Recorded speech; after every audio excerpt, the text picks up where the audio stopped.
Good morning, dobré ráno.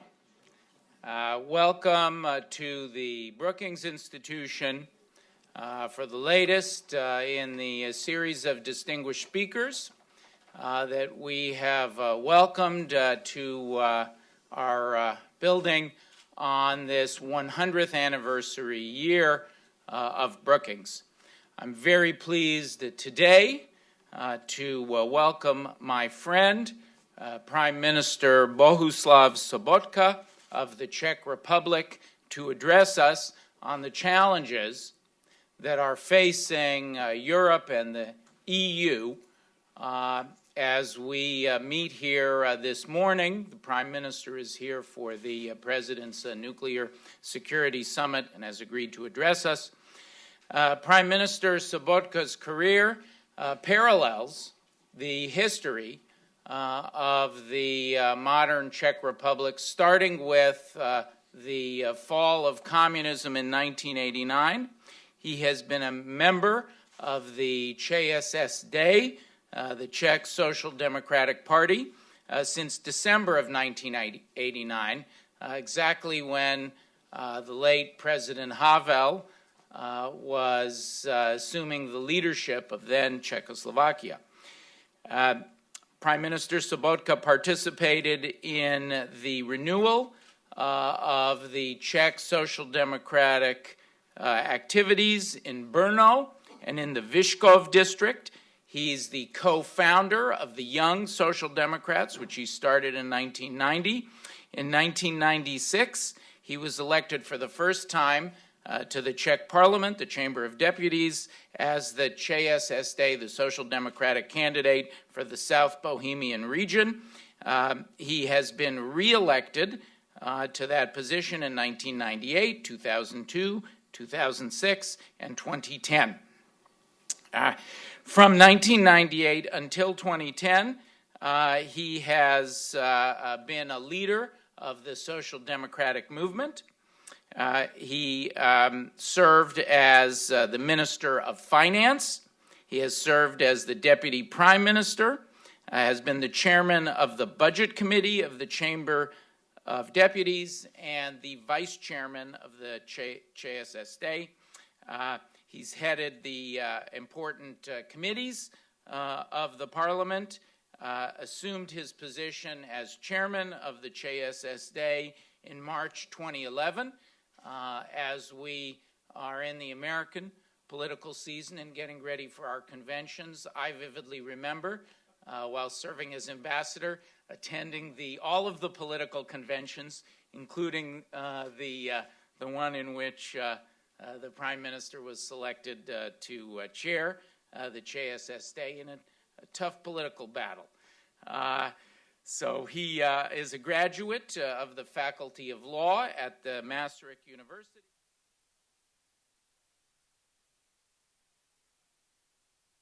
Not only as an important leader in the Czech Republic and in Central Europe, but as we will hear from the Prime Minister, the Czechs are playing a crucial stabilizing role in facing the challenges that are confronting the EU and in dealing with the challenges that the Transatlantic Alliance and our allies are confronting around the world. With that, I give you Prime Minister Bohuslav Sobotka.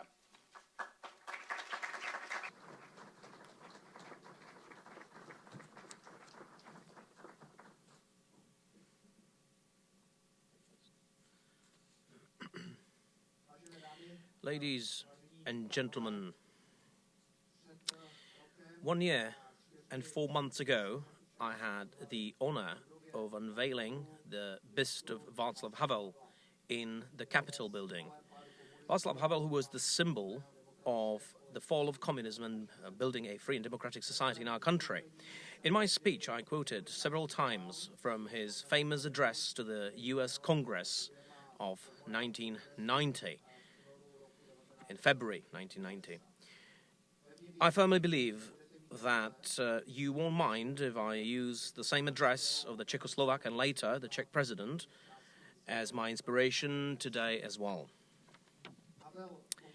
Havel then spoke about his vision of Europe, which should be built on the foundations of general respect for human rights, political pluralism and freedom of choice. He spoke about Europe, in which borders will play a lesser and lesser role till they become needed no more. This vision of his saw his fulfillment at the end of his life already. Europe gained stability, not only in the central and eastern countries, but also in the West Balkans, which saw a lot of bloodshed in the 90s. The Schengen area, which makes it possible to travel freely throughout the EU, finally spread to the total of 26 member states. Unfortunately, as I said once before, none of these achievements is a matter of course. Recently, this fact has been revealed quite clearly. Europe today struggles with problems on many fronts. Greek debt crisis, illegal annexation of Crimea, and military destabilization of eastern Ukraine by Russia, civil war in Syria, so-called Islamic State, terrorism inspired by the Islamic State, and migration/refugee crisis. All of these problems impact in a major way our thinking as well as the political reality of Europe, although they don't constitute our biggest problem. Our biggest problem is the state of some kind of a permanent crisis management, the feeling that we don't have the events fully under control, and that Europe is not capable of following its own rules far too often. A great number of Europeans are disappointed today and fear the future developments. There are growing nationalistic tendencies as well as demand for radical solutions. The result of this situation is not only the presence of dangerous radicals in many national parliaments, but also increasing discussions on disintegration and dilution of the EU. The most visible example of the above is a possible Brexit, i.e. the UK leaving the EU, which, if it comes to pass, could become a major turning point in the European cooperation following the Second World War. The internal cohesion of Europe is truly at stake here. This cohesion has been painstakingly built and negotiated since the 50s of the last century and culminated with the European Union enlargement by the states of the former Soviet bloc, including the Czech Republic. No European country is today able to successfully face the challenges and tasks ahead of us alone, on its own, and in isolation from the others. We live in an interconnected world, and unless we want to see Europe marginalized, we must face the challenges together. Therefore, me and my government fully embrace the idea of European integration and deepening of cooperation within the EU. Face to face with the mentioned challenges, the pan-European cooperation is the only choice. Conducive to stability, prosperity, preservation of the role of Europe plays in the world and values upon which it has been built. Ladies and gentlemen, Brookings Institute celebrates its 100-year anniversary. During the 100 years of its existence, of your existence, you became one of the most significant think tanks in the US and even beyond. You house experts in all different areas of today's society, which have changed over time and will continue changing. Some of you specialize in international relations, and therefore you know much more than me about the reasons behind the events moving the world around us. Therefore, I think it would be better, rather than giving you numbers and statistics regarding the individual events, to focus on what I, as the Prime Minister of a 10 million country in the heart of Europe, consider as key areas on which we must concentrate and devote our attention to. To stop the migration chaos, we must renew an efficient and functional protection of the outer EU borders, as well as stabilize the regions in its vicinity. Concurrently, we must never forget the humanitarian dimension of the current situation and the fact that many of those who flee to Europe try to escape a war, conflict and terror, and it is our duty to help them. Europe must be more decisive and more action-like. We must realize that we don't tackle the problems actively ourselves. There's no one else to do it for us and in our stead. We also need sincerity when identifying the problems brought about by oftentimes poorly handled integration of the previous tides of immigrants from Muslim countries to the majority European societies. And sincerity is precisely what is required at the beginning of each solution. The root cause of today's migration crisis are most of all the destabilized and disintegrated countries whose citizens lost their life prospects or hope for life prospects. If we intend to resolve this crisis, our primary task is to help bring about peace in such countries such as Syria, Libya and Iraq, and their socio-economic rejuvenation. What is also key is a direct cooperation in the very regions. The Czech Republic is the presiding country of the Visegrad Group, formed by Poland, Slovakia, Hungary, and Czech Republic itself, has been very proactive in pushing for help and assistance to countries impacted by the migration crisis the most, not only in Europe, where we focus on Macedonia and Greece, but also in the Middle East, where our aid is provided to Turkey, Jordan and Lebanon. Even our assistance to Syria directly is not negligible.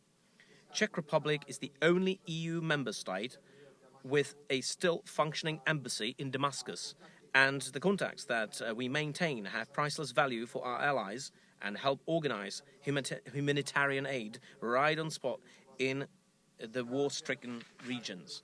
I'm proud that the Czech Republic, with its historic experience and central geographic position in Europe, clearly shows that it intends to play a constructive role in the process of European integration and security.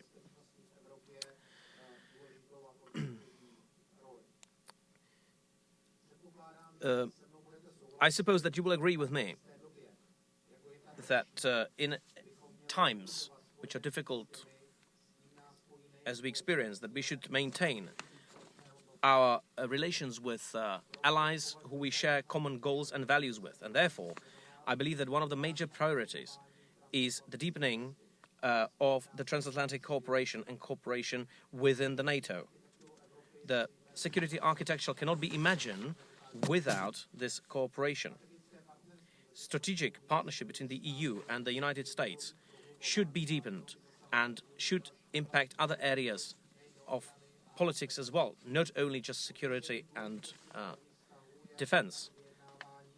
Also, the negotiations on transatlantic commercial agreement is one more proof of it, and I hope to see a very well-balanced text that will be beneficial for both parties. Nevertheless, even here, it is equally valid to say that we consider and regard the transatlantic partnership as a matter of course and as something that is going to stay here for the future automatically. I think that this might be rather short-sighted, and even for the future it might prove to be dangerous. On both sides of the Atlantic, we can hear influential voices undermining the transatlantic partnership.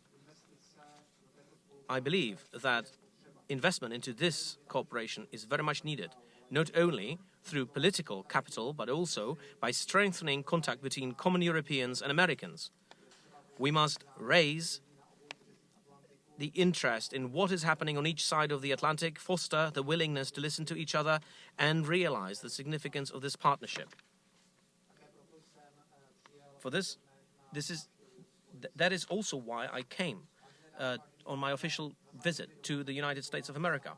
In the close of my speech, let me thank you, ladies and gentlemen, for your invitation. It is my great honor to speak in the premises of such prestigious organizations such as the Brookings Institute, and I would like to sincerely congratulate you on your anniversary and wish you another 100 years under the famous slogan of quality, independence, and impact. Thank you very much for your attention.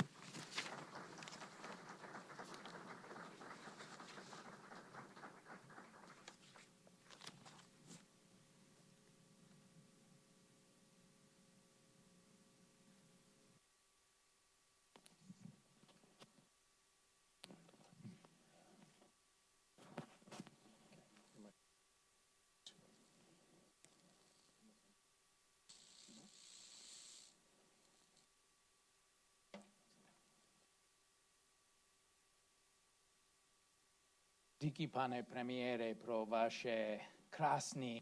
Thank you, Prime Minister, for your kind words.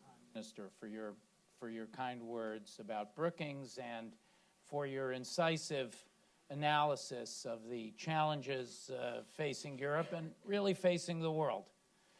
One of the great lessons of the past 100 years of our history is that Europe, and in particular Central Europe, do not exist in isolation. And the events that have taken place, that have started in your region, World War I, World War II, the fall of communism,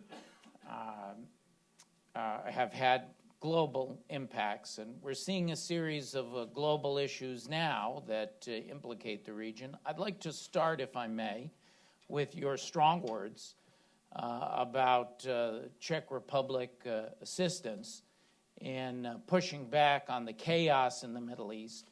And I'd like to focus you, if I may, on Daesh, on ISIS. Mm-hmm. Yesterday's news included the information that the Czech Republic is going to be on the ground helping to support the Iraqi military and its flight capacities, including with the L-159 planes that were one of the issues. Getting them to Iraq was one of the issues we worked on together when I was serving in Prague. Can you tell us a little bit more about that mission and about how the Czech Republic will push back on Daesh? Mm-hmm. Mm-hmm.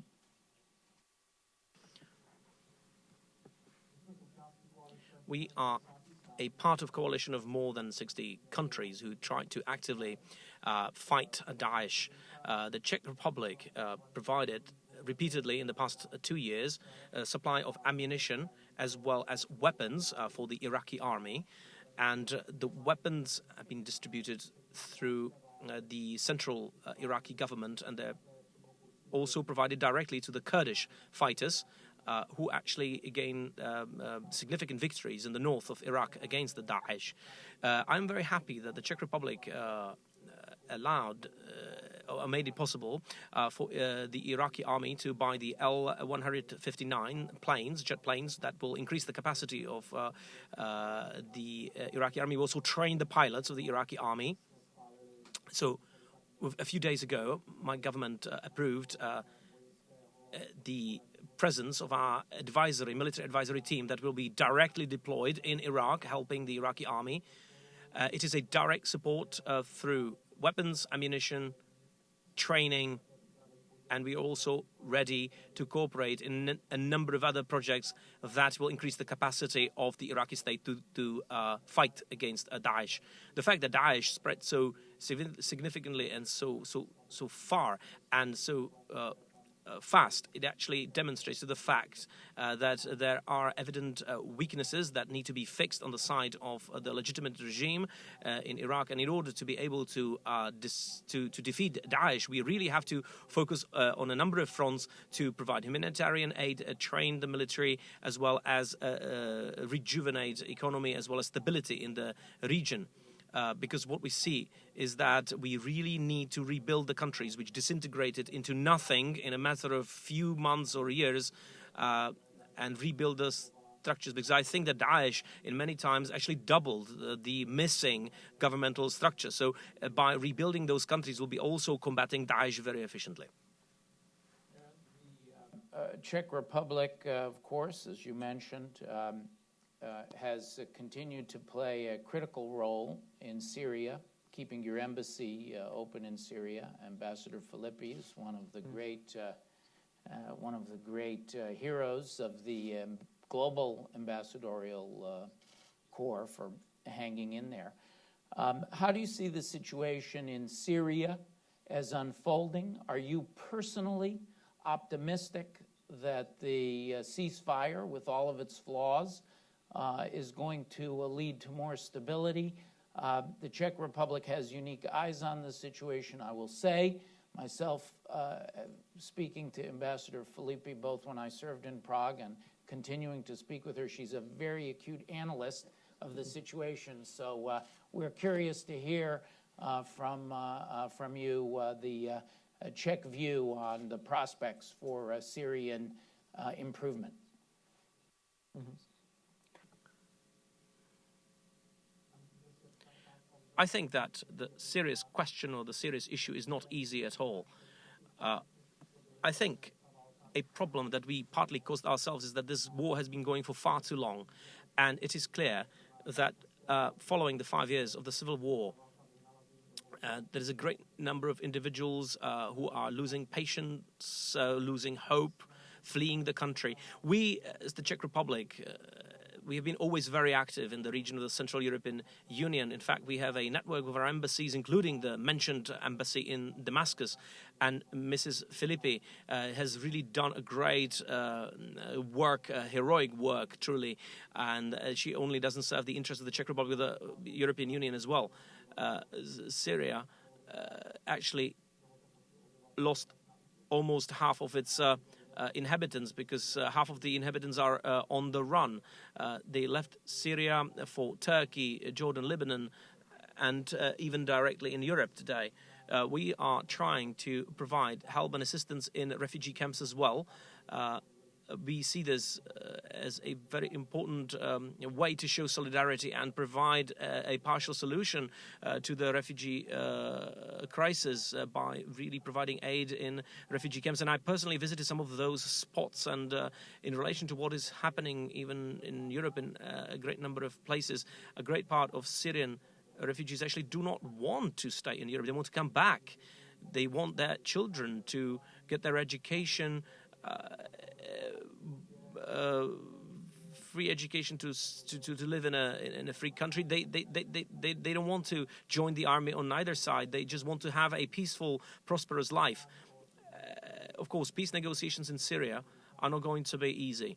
I think it is very important to respect the reality that exists there, and I think in terms of long-term stability, it will be required to see the President Assad leaving, and the process that will lead into it should involve a dialogue of all parties involved in the process. I myself am not a big optimist as far as the speed of the process is concerned. However, what we saw in the past few months, such as, for instance, achieving the ceasefire and in fact, to a great extent, a kind of willingness to really maintain the ceasefire, it gives us very good hope or very good prospects. But now it will require all the parties involved to look for a pragmatic, practical solution and really organize or put in place a government that will be really able to gain the trust and confidence and also provide stability for the people of Syria. Characterize that as cautiously and patiently optimistic. Oh. Well, I don't think there's no other way to handle the migration crisis than stopping the war in Syria and finding a large-scale agreement amongst the Syrian citizens. And this citizen or this consensus has to really have the elements or involve the elements of the political camp of the current president. In fact, this front that the Syrian population has to agree upon has to be as general as possible and as wide as possible, because otherwise we'll not be really able to stop the refugee crisis. In fact, the people of Syria have to trust in the new peacemaking process in Syria. Otherwise, they will be afraid to come back to Syria. Your poignant anecdote about talking to the Syrian refugees. It is true, of course, that many of them would like to return to their homeland, but to a homeland that's at peace. And however we characterize your description of what's needed in Syria, I think that stability, everyone agrees, is not close at hand. In light of that, can you share with us a little bit the attitudes of the people of the Czech Republic there has been some strong resistance to welcoming refugees. Can you reflect on that a little bit, explain where that is coming from, and share your perspective, please? Mm-hmm. Mm-hmm.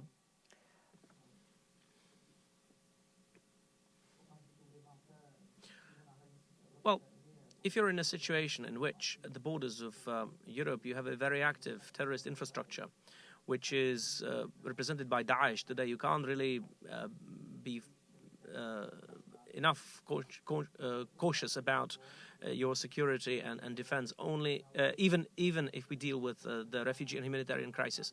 So in fact we are basically fighting on both fronts. We have to provide humanitarian aid and help the refugees, but at the same time to make sure that we provide security and defend our outer borders. But I think that the biggest option would be if we basically are not diligent in providing protection, and we cannot be naive. We can't ignore the fact that right at the border with the European Union there's a terrorist infrastructure or organization that is able to send their terrorists to Europe and sponsor terrorism all across Europe, and they are able to sponsor various organizations that we saw it in Paris, we saw it in Belgium repeatedly. People in Europe are afraid. People are afraid for three reasons. First of all, they're afraid of Europe not being able to manage the migration. So it's the management problem, or the management mistrust. So the borders were not ready for this strong tide of refugees. So first of all, the Europeans are afraid of Europe not being able to handle the refugee crisis. Then number two is fear of death, basically, or fear of being threatened by terrorist attacks. And then third is our inability to integrate immigrants from Muslim countries in certain European locations.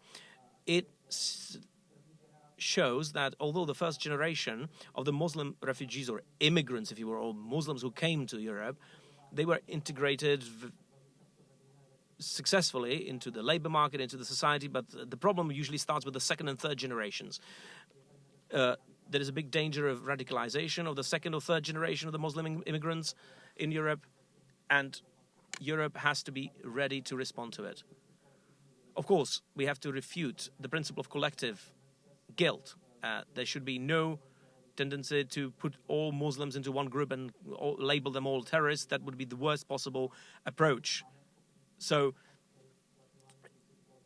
in order to be able to discard this principle of ascribing blame to one group of individuals without any difference, we really have to do our work, and we really have to be able to prosecute individuals for violating laws and combat terrorism. Obviously, there are certain countries, such as, for instance, Slovakia or Hungary, who are opposed to the approach of Germany, but that was mainly because we were putting more emphasis on the security and defense aspect. Czech Republic accepts refugees. We are ready to help, but at the same time, we try to adhere to high security and screening principles in order not to give cheap ammunition to populists and nationalists who actually further thwart and hamper a successful solution of the problems that we're facing. Therefore, I believe that democratic politicians have to respond to the legitimate fear of the European citizens, because if the democratic politicians are not able to answer it, then they will create a space for populists and other extremists. Of course, it's the problem you describe of balancing the imperatives of human rights and the political situation is one that has bedeviled Europe over the past 100 years. We were speaking before. I'm writing about this cycle now. If we had more time, I would engage you on what President Havel would counsel in striking this balance, particularly since you started with President Havel. But I want to ask you a different question, and then I'm going to turn to the audience for questions. So the audience should be ready with your questions. Speaking about the borders of Europe, Russia of Vladimir Putin has been responsible in Crimea and Ukraine for the most significant intrusions, violations of the principle of borders and sovereignty in many, many decades. And the Czech Republic has stood together with the United States and with Europe in sanctioning Putin and Russia. You alluded to this, of course, in your remarks, but can you tell us a little bit more about how the sanctions are working? Will the European consensus hold? And do you have a view on whether the sanctions will be successful? And what would the definition of success be? Exiting Ukraine?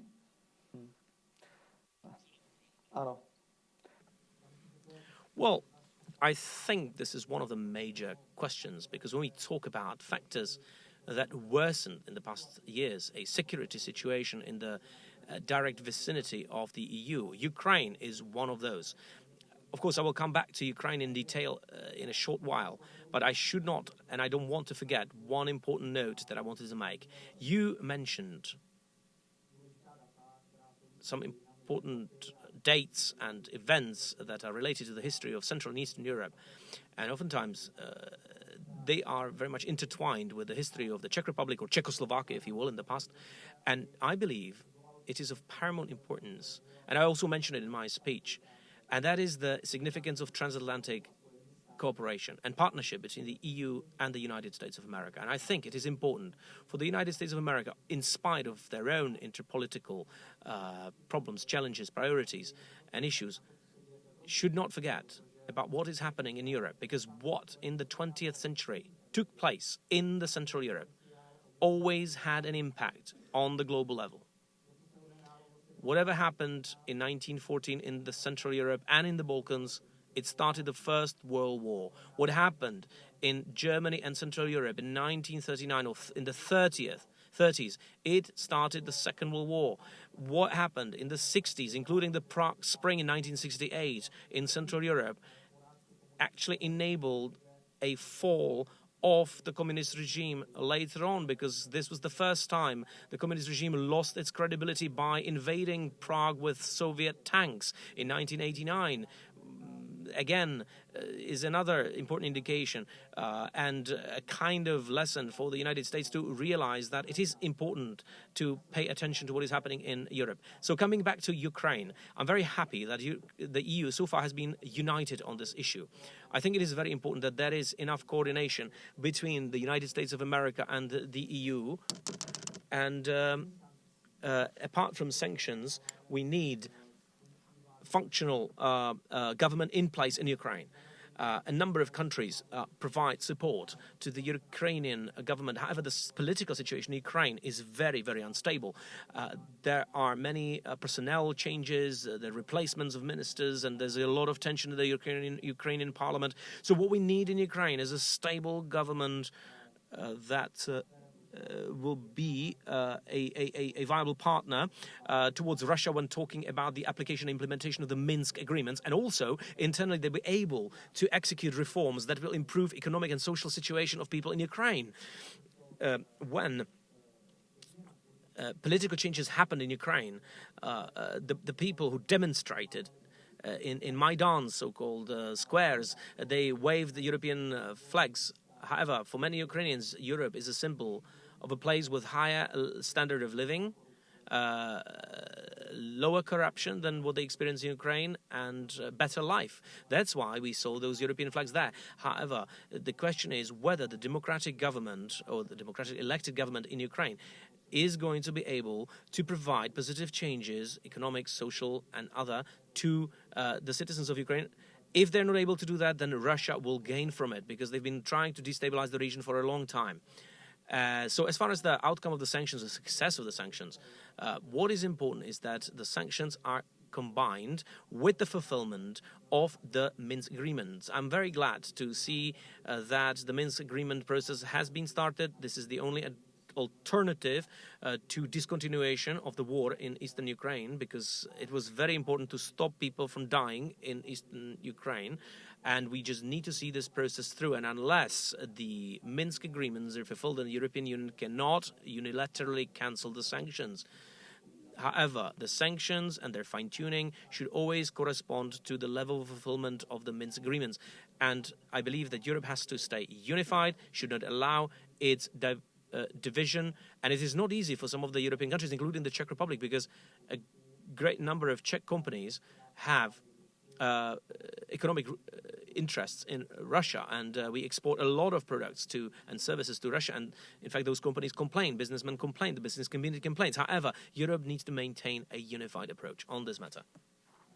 Not unlike the United States expanding its attention to Asia, you yourself have just welcomed a state visit from China, and I think the economic opportunities in Asia offer somewhat of a safety valve for you and for Europe as you continue to hold strong against the Russian aggression.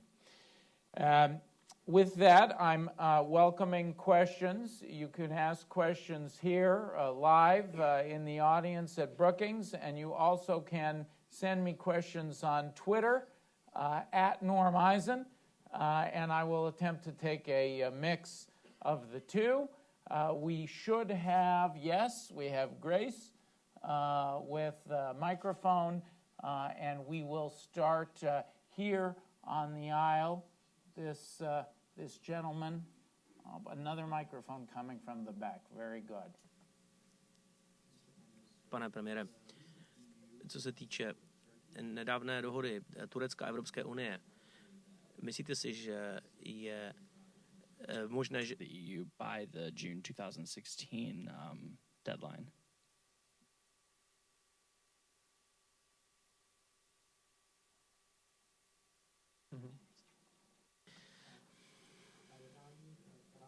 Well, the negotiations that we're conducting with Turkey are naturally related to trying to find a solution to the migration solution, but not only to it. They're not only limited to it. In the past few years, as a result of some of the events in Turkey, Turkey has been getting further and further apart from Europe. And we are convinced that Turkey really plays an important role for the stabilization of the region, and therefore there is a need to reinforce our communication with Turkey. Turkey, by the way, is a member of the NATO, and we actually need to see a closer coordination of our approach to the tasks ahead, such as the migration crisis. We're not talking here about a total visa deliberalization.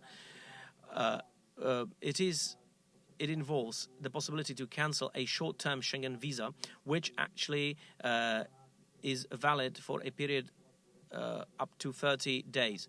So, 3 months. So, in fact, for those who are intending to travel to Europe for more than 3 months would not be then required to ask for a visa. But, of course, it all depends on the fulfillment of those conditions by the Turks. Turks have so far not fulfilled all the conditions. However, they send the signals that they would like to have those conditions approved. So that, the 3 months short-term visa could be cancelled for citizens of Turkey. But one of the primary conditions is that for those ones asking for asylum hold biometric passports that live up to the European standards. And that, of course, all relates to what I've said at the beginning. Rules have to be adhered, standards have to be adhered, and we also have to make sure that we also provide maximum possible security.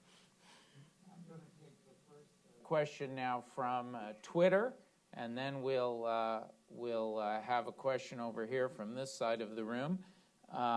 Michael Schuch asks, could the PM please elaborate on the Czech position towards TTIP? Mm-hmm. That's the Transatlantic Trade and Investment Partnership, the free trade agreement that the EU and the United States are now attempting to negotiate.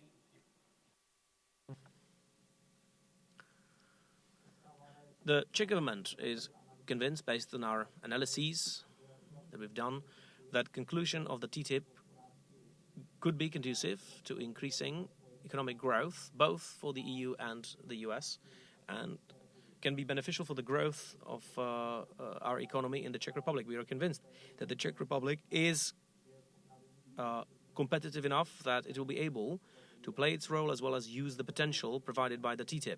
It is not going to be an easy process, because there are obviously some obstacles, certain concerns, both on the European side as well as on the American side. Talking about public, we should not really allow ourselves to play it down, and we should discuss it. We should put a lot of focus on it. In fact, this morning I had a meeting with the American investors in the Czech Republic.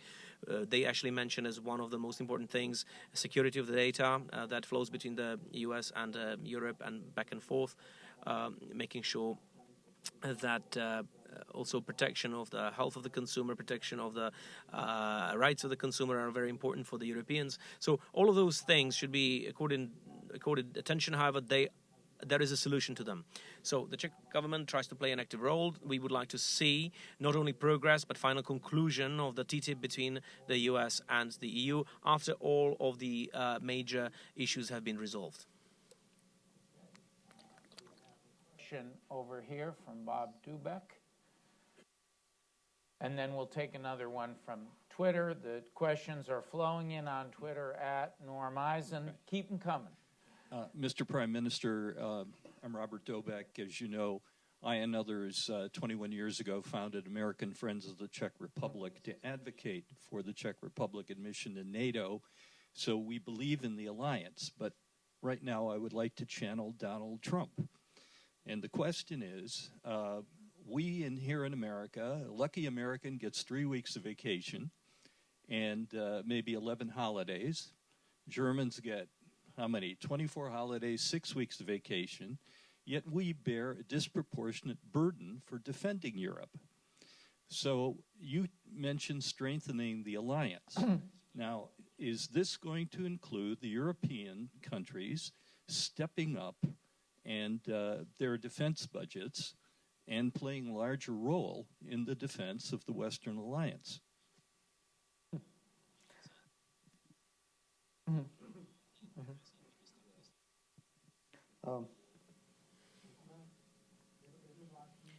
It is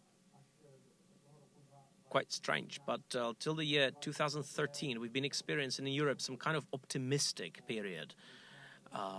We've been actually witnessing loosening of tensions. We were trying to start a strategic partnership with Russia. We looked for ways of cooperation through Eastern Europe partnership and various initiatives. But then we saw the events in Crimea, and we realized that Europe is not sufficiently prepared for risks of similar type and similar kind. And I think this was the first impulse. Then the second impulse is the Daesh, because a creation or emergence of such a vast terrorist organization has been something unparalleled. Of course, we actually had some experience from fighting Al-Qaeda in Afghanistan, but now we started facing a completely different animal, a political system, but also an organization that gained territorial kind of presence. Therefore, I believe that NATO should stay. It is a very important security infrastructure. It has its place in today's world and the defense of it. We are also sharing common values within the NATO, which are related to democracy, which are related to impetus on freedom and human rights. But NATO primarily is a defense organization, so it should guarantee all our members a collective defense from the side of other members, and I think there's no other way than increase the defense budgets in the respective member countries. The Czech Republic, this is probably the last note I would like to make on this matter. It is very paradoxical because many times it is believed that when there is a right-wing government in place, then they're increasing defense budget, and when the left-wing government comes in, they will start decreasing the budget. But I would like to tell you that the Czech Republic saw a completely different story. All the conservative right-wing countries always significantly reduced the defense budget for the past 10 years, but of course it also related to the overall optimistic atmosphere in Europe. But we are the first government, we're a left-wing central government, and we decided to increase the defense budget in the Czech Republic. The process will continue even in the next years, and we want to really assume a larger piece of responsibility for our own defense as well. And I think it is absolutely important in order to keep some kind of balance within the NATO. I understand that there are discussions in the United States how to share the costs on defense, which are very high. If Europe wants to be consistent within the NATO, it definitely has to assume a larger share, but all of those costs have to be really efficient, transparent. Would like to use transparency in this regard. This is, of course, very important. And the idea that we could dramatically increase costs within 2 to 3 years, year on year basis, and also keep the process transparent, it is an illusion. We, of course, have to increase the budget, but we have to go step by step to make sure that the expenses or the costs are efficient, but also transparent. This is also very important. A follow-up question to that from the Fountain View Kid on Twitter. You reference the behavior of the right-wing governments in Europe over the past decade. What do you think of the gains of the far right, the National Front in France, but not just in Europe, globally? And our Twitter correspondent asks if you have an opinion on Trump in the United States.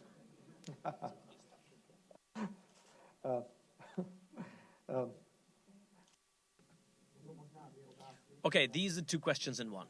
So let me address both questions.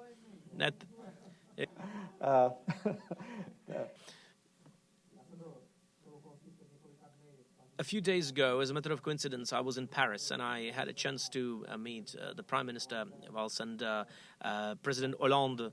And there is a rise of nationalism in France, and it is a certain phenomenon, mainly in municipal elections, and it's related to the migration crisis, and it's also related to the problems that are related, social problems related to immigration in France. Obviously, we can't ignore this.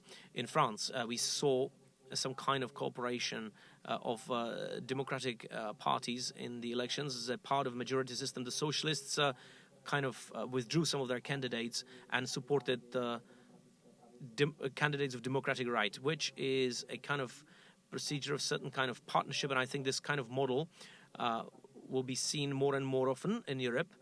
We will be actually encountering more and more bigger or great coalitions or larger coalitions in Europe. In Germany, for instance, you can actually see that both big countries of left and right center have enough majority together for governing. In Slovakia, for instance, after elections, the left-wing and right-wing parties joined together to eliminate extremists who actually penetrated to the Slovak parliament. So you can actually see, we will see more right and left-wing coalitions that will be able to maintain the democratic principles. But from long-term perspective, this is not good. If in trying to fight extremists, there'll be more in left and right coalitions. This actually kind of denies the basic principle of a pendulum, which should always go from right to left, which actually makes sure that democracy always finds some kind of middle way, and so that democracy represents the opinions and ideas of all the citizens. So obviously, as a part of fight against extremism, it might actually be conducive to reducing the political plurality, and this might actually give rise to other populists. So obviously, they will be promoting certain interests, and this is the problem of establishment, and also the responsibility of the establishment at the time when we try to combat the rise of extremism. There's one That's the first. We in Europe are following with great interest the American primaries and the American democratic system. I think the system in the past years showed a lot of resistance, and we suppose that it will show a lot of resistance in the future as well. But Americans are the ones to choose their own president, and we will respect that, as we should respect the results of democratic elections in any other European country, for instance. Okay, we'll come back to the questions have piled up on Twitter, but we're going to come back to the audience now. And the young lady all the way in the back row, please. Thank you for coming here and speaking, Mr. Prime Minister. You spoke a lot about your value for European integration and cooperation and unification. And I was wondering if you could speak more about European expansion, specifically as it relates to the states coming out of the wars in the former Yugoslavia and a potential independence for Catalonia.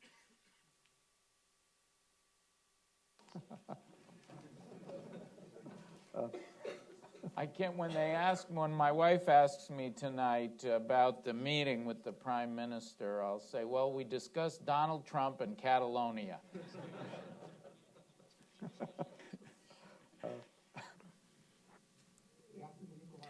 I would like to thank you reciprocally for the interesting debate and question, because for me, it is a great opportunity to formulate some of my ideas and well, EU enlargement is a very ambitious task, and I don't think that the European Union resigned on that, especially in view of the Western Balkans. There's a great number of countries that we're negotiating with about their potential joining of the European Union. And in my introductory speech, I spoke about the fact that in the 90s, still in the 90s, we saw a lot of bloodshed in the area of the Western Balkans, and we actually experienced the first migration crisis in relation to the refugees from the Balkan countries. And it is very important to realize that the Western Balkan continues being stabilized, and the stabilization will be achieved only if and when countries such as Albania, Serbia, Crna Gora, Montenegro, Macedonia become members of the European Union. So we should not resign on this ambition to integrate the countries of Western Balkan into European Union ultimately. And as far as Catalonia is concerned,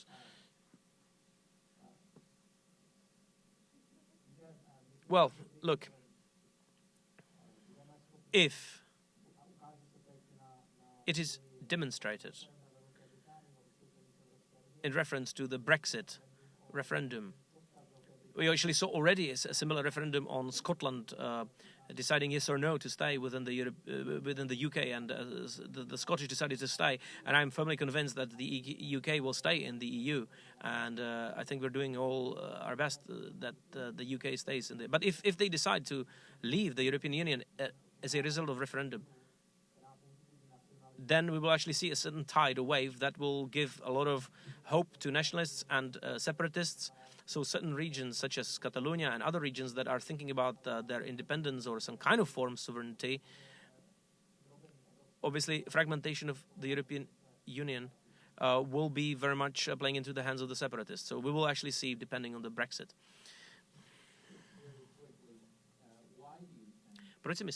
That the Brexit will fail and the UK will stay in the EU. Why are you optimistic?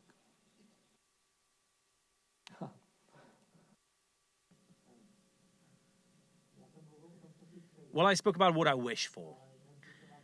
But of course, sometimes your wishes are not granted. You know that, right? I would wish to see the UK as a member of the European Union. I don't know whether the Brits will grant me this wish. Of course, it's their sovereign decision.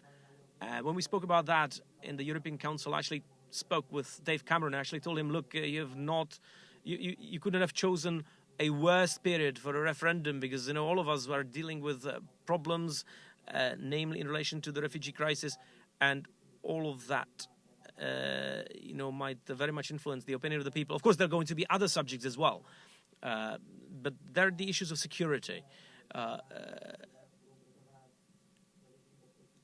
And the Brits, I'm sure, and I'm convinced that if they stay a part of the European Union, this will really give them more security, and it will also increase the strategic opinion and role, strategic position and role of the European Union.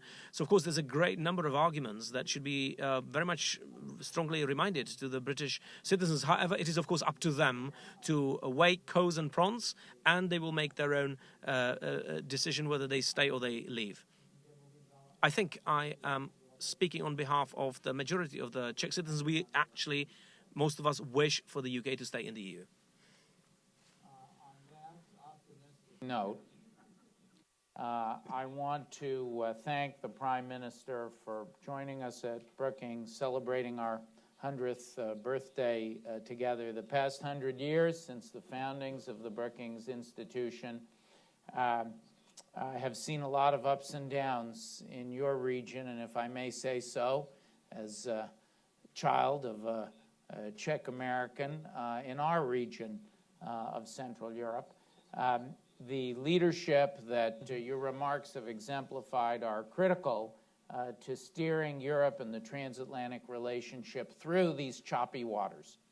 And times when that relationship have succeeded, it's been because of strong leadership on both sides of the Atlantic, and times when it's failed have been over the past 100 years because of a failure of leadership, a failure of communication, a failure to have the candid exchange that you have facilitated by being here today, pane premiére. Děkuji vám moc krát. Thank you very much. Thank everyone for joining us.